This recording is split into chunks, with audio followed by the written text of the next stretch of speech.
once again YouTube, Andy with you with another video. So in my last upload we did a split screen, we did a drone off, a head-to-head between the DJI Mini 2 on the left hand side, and on the right hand side we have got the Hubsan Zino Mini Pro. Looking at the footage, and people are telling me that they preferred the Hubsan Zino Mini Pro. Impressive. I think it just about nicked it. It's just a little bit more clearer than the DJI Mini 2. Yes, this is a realization when you suddenly come to the knowledge that your DJI Mini 2 is not quite as good as the Hubsan Zino Mini Pro. So I went onto eBay, not looking for this, but it was just there. And this is a brand new Hubsan Zino Mini Pro, going for an absolute bargain. I'd buy that for $1. And I just could not give it up, so I bought it. And the other day it arrived. So in this particular video we'll be covering the unboxing. Right, so we've got the drone. I'll be taking the Hubsan Zino out for its test flight. I'll also be doing a dual flight, and also on a bit of a rant. There's a few things which I've got to say about the so-called green agenda, so you've got that to look forward to. But if you like this video, please give it a thumbs up, and if you really do like it, you want to see some more content similar to this, then just pop down there, hit the old subscribe button. Only takes a second or two, and your life would be so much better. Thank you. Everything's exactly the same here of what I've got in my original Hubsan Zino. Right, okay, unboxings are not that pleasant to see, are they really? So I think we'll skip that. Basically everything was there and it worked, and you know, I was happy with it, so skip that. Let's get to the more exciting stuff. Right, okay, let's try something different, shall we? Because now I've got two drones, why not put them up together? And why not fly them in unison down this old abandoned golf course, and let's film away and see what we can come up with. That's exactly what I did. So we've got two drones, we've got two RC units, but just one pair of hands. So this is a bit tricky. I struggle with one RC unit at the best of times, but with two, yeah, this is going to be a challenge. So I can only toggle with the right hand joystick on each of the RC units, and that particular joystick on the right determines whether the drone goes forwards, backwards, left or right. Now this was a bit of a brain thing, because your brain is telling one hand what to do and it's not kind of happening or working. But as the morning kind of progressed, I did get better, and it was different, it was enjoyable. Now there's probably an easier way to do this, because there is a way where you could link one RC unit up with two drones. But the problem you're going to get there, which is what I found out later in the morning, was that one drone is stronger than the other, because the motor's maybe newer, it's more powerful. And there's also another way where you could somehow join the joysticks up, so when you push forward on one joystick, there's a metal rod pushing forward or backwards or left or right on the corresponding joystick. So that's another way of doing it, but at least having them separate, because one drone is very slightly more powerful than the other, you can ease back on the joystick on one to let the other one catch up. And that's exactly what I was doing, and it was a bit tricky, but I think it made some interesting footage. And basically this is what I've got.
with that actually. It kind of Okay, yeah. defeats the object of kind of like, you know, getting the cars off the road, because it means you're on the road longer, doing more miles. It means you're putting more CO2 into the air. You know, because it's going to force people. Yeah, I hear what you're saying. It's going to force people to either buy another car, spend money, or put more CO2 in the air. Yeah, no, I understand that. It defeats the object. It really does, all this kind of thing, you know. But I understand money comes first, money is king, and that's what makes the world go round. Anyway, I'll go on the website and I'll have a look. I'm not having to go at you. Okay. I'm just having to go at the whole system. Yeah, no, we're having to go at the old system. The old system's like a bit cockeyed at the moment, I think. But there we go. Yeah. Well. Okay. You couldn't possibly answer. You couldn't possibly agree with me on that one, could you? Eh? It's more than your job's worth. Yeah. Right. All right. Okay. Have a good day. That's great. Okay. Thanks for the chat. Cheers. Bye bye. There we go. It's all a big. Hang on, is he gone?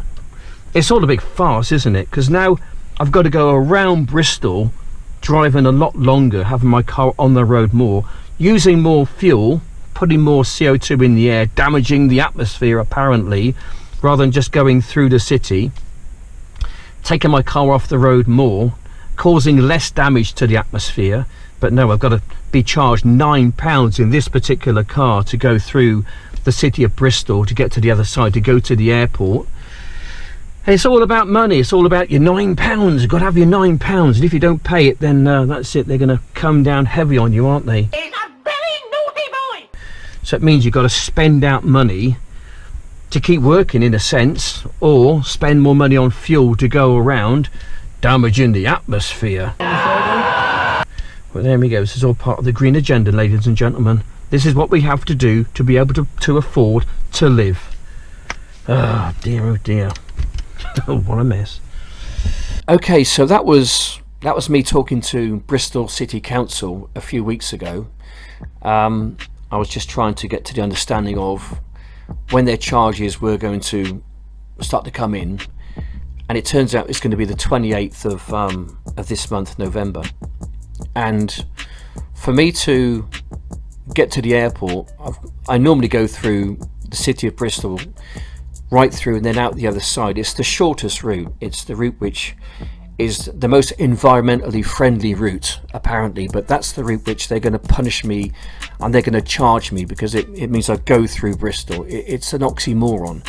I take the shortest route to save fuel, to stop the CO2 from going into the atmosphere, but for that particular route they're now going to charge me a penalty for doing so, which then forces me to go around the outside of Bristol, using more fuel and putting more CO2 in the air.